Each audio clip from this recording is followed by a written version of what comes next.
নমস্কার বন্ধুরা, আশা করি সবাই ভালোই আছেন। আর আপনারা দেখছেন রুমার হেসেল। আজ আবার এসে গেছি নতুন একটি রেসিপি নিয়ে। আজ বানিয়ে ফেলেছি পাউ চিজ বোম। আসুন দেখে নেওয়া যাক আমি রেসিপিটি কিভাবে তৈরি করছি। প্রথমেই আমি একটি চিজের বার থেকে আমি আমার পরিমাণ মতন কিছুটা চিজ কেটে নিয়েছি। এবার ওই চিজগুলোকেই ছোট ছোট করে কিউব করে নিয়েছি। এবার সিদ্ধ করা আলুটাকে আমি গ্রেট করে নিয়েছি। এবার একটি পাউরুটিকে আমি বেলনির সাহায্যে খুব ভালো করে বেলে পাতলা করে নেব। দেখুন আমি কিভাবে পাতলা করে নিচ্ছি। ঠিক এই রকমভাবে পাতলা করে নেবেন। আমি আরেকটি পাউরুটি বেলে দেখিয়ে দিচ্ছি। এদিকে গ্যাসে আমি কড়াটা বসিয়ে দিয়েছি। কড়াতে পরিমাণ মতন তেলও দিয়ে দিয়েছি। তেল গরম হয়ে গেছে। এবার তেলের মধ্যে আমি কুচিয়ে রাখা পেঁয়াজগুলো দিয়ে দিয়েছি। আমি দুটি মাঝারি সাইজের পেঁয়াজ এখানে নিয়েছি। পেঁয়াজটা একটু ভাজা হয়ে গেলে এর মধ্যে দিয়ে দিয়েছি একটা মাঝারি সাইজের টমেটো কুচি। দুটোকে একটু ভালো করে ভেজে নেব। একটু ভাজা ভাজা হয়ে গেলে এর মধ্যে আমি দিয়ে দেব 1 চামচ নুন, 1 চামচ হলুদ গুঁড়ো, 1 চামচ লাল লঙ্কার গুঁড়ো এবং 1 চামচ চাট মশলা। সব কিছু দিয়ে আমি খুব ভালো করে মিশিয়ে নেব। মেশানোটা আমার প্রায় হয়ে গেছে। এবার এর মধ্যে গ্রেট করা আলুগুলো দিয়ে দেব। আলুটার সাথে মশলাটাকে খুব ভালো করে মিশিয়ে নেব।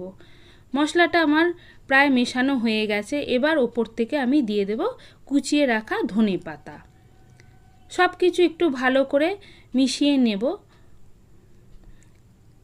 আমি যে পাউরুটির বোমটা তৈরি করব তার জন্য পুরটা আমার রেডি হয়ে গেছে। এবার আলুর পুরটা তুলে নিয়ে আমি ঠান্ডা করতে দেব। এদিকে আমি আরেকটি বাটির মধ্যে 2 চামচ কর্নফ্লাওয়ার নিয়ে নিয়েছি। কর্নফ্লাওয়ারটা জল দিয়ে ভালো করে গুলে নেব। খুব পাতলা করে একটি ব্যাটার তৈরি করে নেব। দেখুন ব্যাটারটি আমার তৈরি হয়ে গেছে। এবার আরেকটি পাত্রের মধ্যে নিয়ে নেব পরিমাণ মতন বিস্কুটের গুঁড়ো। এর মধ্যে দিয়ে দেব 1/2 চামচ বিট নুন ও 1/2 চামচ গোলমরিচের গুঁড়ো। এই দুটো জিনিস দিয়ে বিস্কুটের গুঁড়োটাকে খুব ভালো করে মিশিয়ে নেব।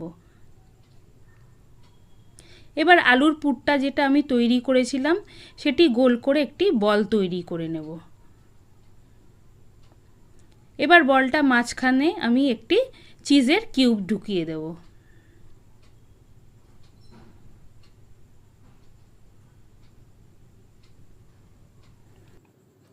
চিজটা দিয়ে এবার আলুর পুরটাকে পুরো ভরাট করে একটি বল তৈরি করে নেব।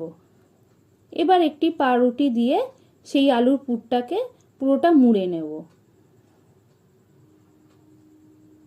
দেখুন আমি কিরকম করে মুড়ছি।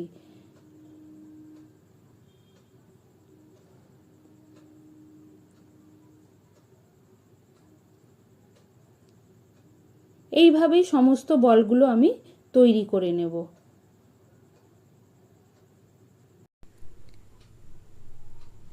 এবার যে পাতলা ব্যাটারটা আমি তৈরি করেছিলাম সেই ব্যাটারটার মধ্যে এক একটা বল আমি ভালো করে ডুবিয়ে নেব। ডুবিয়ে ভালো করে চিপে নেব। খুব ভালো করে চিপে নেব কারণ পাউরুটি জলটা টেনে নেয়। এবার পাউরুটির বলটা বিস্কুটের মধ্যে দিয়ে একটি কোট তৈরি করে নেব। দেখুন আমার পাউরুটির বলটা তৈরি হয়ে গেছে। এইভাবেই আমি সমস্ত পাউরুটিগুলোকে তৈরি করে নেব। এদিকে গ্যাসে আমি তেল গরম হতে বসিয়ে দিয়েছি। এবার আমি দুটো করে বল ভেজে নেব।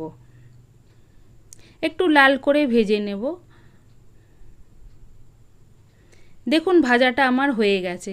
এবার আমি তুলে নেব। এইভাবেই আমি সমস্ত পাউরুটির বলগুলো তৈরি করে নেব। আমার সমস্ত পাউরুটির বলগুলো রেডি হয়ে গেছে। আমি একটি ভেঙে দেখাচ্ছি। দেখুন ভেতরে চিজটা কত সুন্দরভাবে গলে গেছে। খেতে কিন্তু ভীষণই ভালো হয়। একদিন সন্ধ্যাবেলায় জলখাবারে অবশ্যই বানিয়ে খাবেন। রেসিপিটি যদি আপনাদের ভালো লেগে থাকে অবশ্যই লাইক, কমেন্ট ও সাবস্ক্রাইব করবেন। নমস্কার।